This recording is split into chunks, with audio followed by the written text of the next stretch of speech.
Dernière partie de cette vidéo dédiée à l'exploration et l'application de la démarche portfolio dans un autre contexte, une séance de sport. Qu'est-ce que nos étudiants ont pu retenir de cette expérience passionnante? La réponse tout de suite et maintenant.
Est-ce que Emeric a compté ses rêves?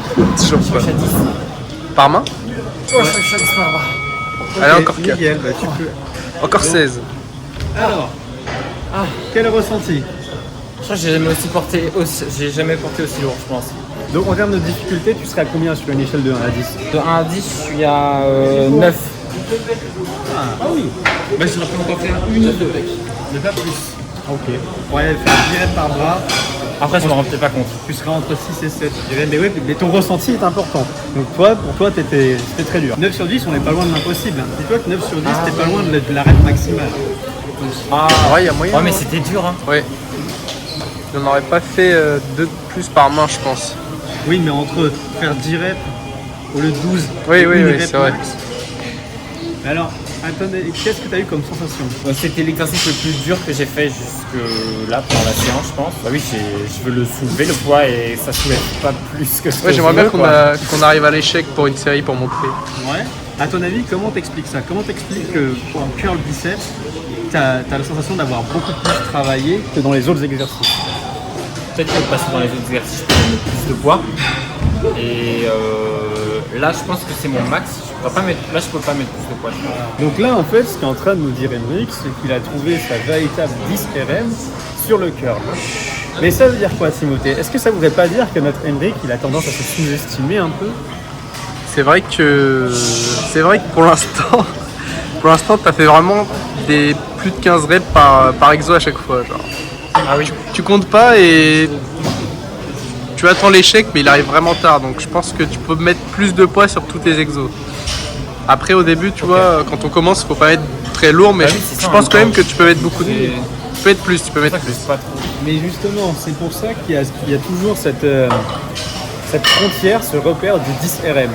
C'est pour arriver à trouver en fait un volume, une charge suffisamment intense pour que le muscle travaille, mais en même temps suffisamment adapté pour qu'Emeric puisse avoir un gros volume dessus. Donc 30 reps avec 7 kg, c'est beaucoup trop de volume et pas assez d'intensité. Et à l'inverse, s'il avait fait 3-4 reps à, je sais pas moi, 15 ouais. ou 20 kg, bah là, on Trop aurait intense, trop d'intensité. pas assez de volume. Voilà. Donc, c'est pour ça qu'il faut un équilibre. Ouais. On arrive tranquillement à la fin justement de cette petite expérience. Qu'est-ce que tu pourrais retenir de cette première expérience en salle? Bah, j'ai beaucoup appris par rapport à la balance entre le volume et l'intensité, entre le nombre de répétitions et de séries et le poids que je soulève.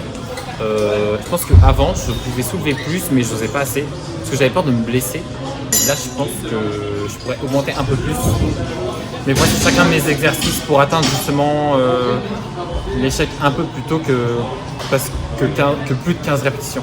Et là en plus, on essayait juste de faire un état des lieux. C'est-à-dire qu'une Ça. fois qu'on a identifié chaque 10 RM, pour chacun des exercices, on peut construire un programme et le cycler.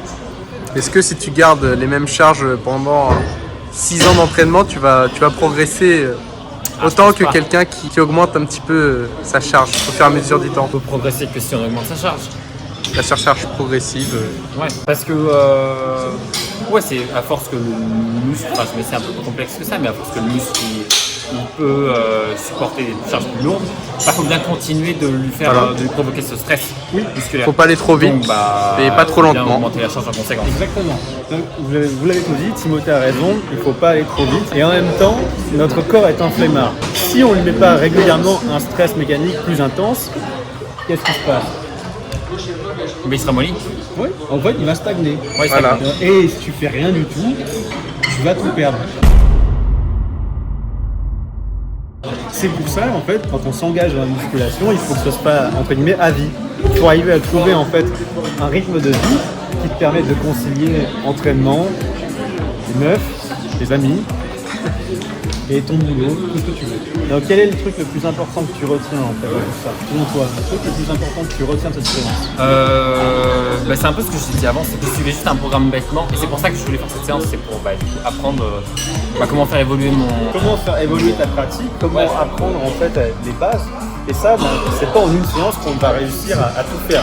Là, on n'a fait qu'une initiation, il y aurait beaucoup de choses à faire encore, mais il faut y aller progressivement. Moi, de mon point de vue, et vous me direz ce que vous en pensez, Mathilde, Timothée, c'est que Emric s'est rendu compte qu'il s'est pas mal sous-estimé et qu'il avait beaucoup plus de capacité que ce qu'il pensait. Et ça, pour moi, c'est super important. Non? Qu'est-ce que t'en penses, Timothée? Si. Bah après, c'est vrai que c'est un peu compliqué à doser au début. On n'a pas envie de se faire mal. Ouais, surtout que dans ma première séance, je m'étais fait mal pendant voilà, quelques c'est jours. Donc là, je pense que je vais pouvoir augmenter un peu plus en poids. Ok.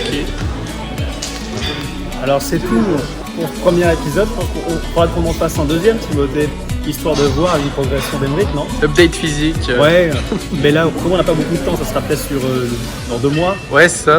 1 mois et demi, 2 mois. À l'arrivée de l'été, on pourra faire ça même. Et Séance street. tiens, vas-y, on va laisser à Mathilde le mot de la fin. Allez, le cadeau. C'est pas un cadeau, c'est un cadeau. Ça va, franchement, je t'ai fait pire. Petite Ouais, citation. Une petite question de discipline. Enfin, analyser toujours ce que tu fais, pourquoi tu le fais, comment tu peux t'améliorer, repenser encore. Beaucoup de réflexion hein, malgré ce monde. C'est bon, ça. Le monde de la muscu. Nickel. T'avais quel a priori par rapport au monde de la muscu avant de t'inscrire? Moi, j'avais énormément d'a priori.